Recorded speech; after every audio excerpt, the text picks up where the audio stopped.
Hi అమ్మ. ఈరోజు ఒక 15 మెంబర్స్కి వంట వచ్చింది. పాలకూర పప్పు, క్యాబేజీ కర్రీ, క్యాబేజీ కొబ్బరి తురుము, క్యాబేజీ కర్రీ,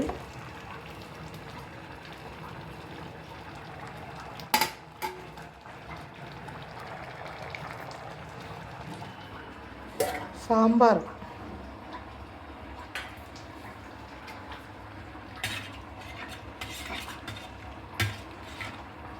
అన్ని దుంపలు కూరగాయలు వేసి సాంబారు,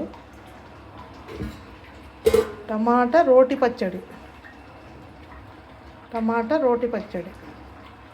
ఇది మిర్చి బజ్జీ కోసము పిండి తడిపి పెట్టిన. ఇక్కడ నూనె వేడవుతుంది, నూనె బాగా వేడైంది. వీడియో తీద్దాము. స్టార్టింగ్ తీయడానికి అయితే కాదు, అన్నీ ఒకేసారి తీస్తాను. మీరు ఆంటీ వీడియో లైక్ చేసి షేర్ చేయండి.